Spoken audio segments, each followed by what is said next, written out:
One of the most precious privileges in the world today is the right to vote, to choose the man who will head the most powerful nation in the world during the next 4 years. The candidates have been named. The choice is yours. In the 1960 presidential election, more than a third of the eligible voters did not go to the polls. Only about 100,000 votes out of 69 million made the difference between victory and defeat. So no one can say his vote doesn't count. One vote could change the course of history. Since Labor Day, Senator Goldwater has traveled tens of thousands of miles to discuss the issues of the campaign. The problem of civil rights, he says, cannot be solved by legislation, but rather in the hearts of the American people. He advocates the use of small tactical nuclear weapons at the discretion of NATO commanders. And he charges the Democrats with being soft on communism. These are old words to you, but appease an aggressor, try to make friends with him, and eventually you'll have to go to war with him, unless you're willing to hand over your freedom without a fight, and I don't think Americans are. I speak as you speak, for peace, not war, when I say that America must take a firm line with communist leaders until their evil system ceases to threaten the world and threaten the freedom of man and the peace of the world.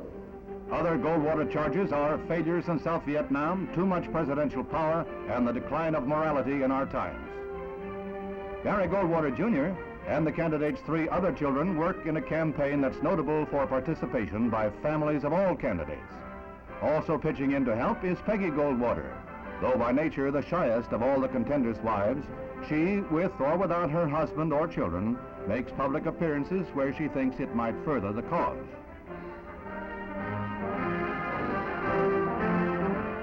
Mr. Goldwater himself lists among his qualifications for the high office he seeks many years of business and military experience and 12 years in the Senate.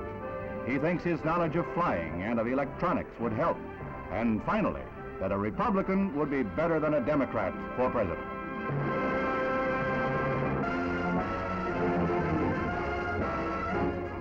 But Mr. Goldwater himself has admitted he is the underdog against a formidable opponent in President Johnson.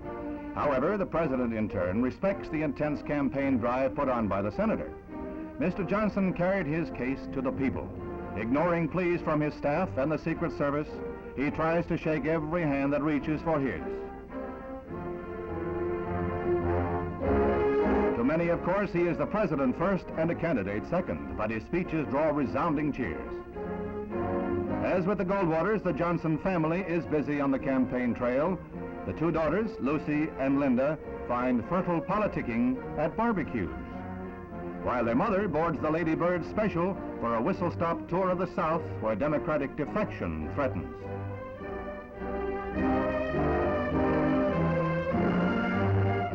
Mr. Johnson seems assured of all of the labor vote, the most powerful single segment of the electorate.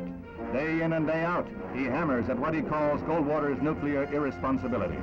His oft-repeated theme is unity and continuity, with a Democratic president, of course. A united country,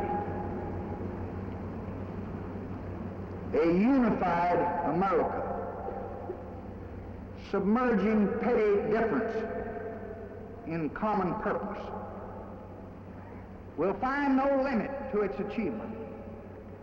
We have the knowledge, we have the resources,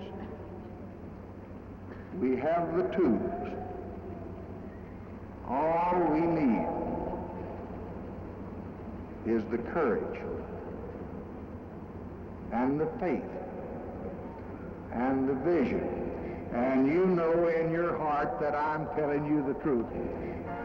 As the election drew near, came the changes in the Soviet Union leadership, and Mr. Johnson was quick to point out that the world is looking more than ever to a stable U.S. leadership.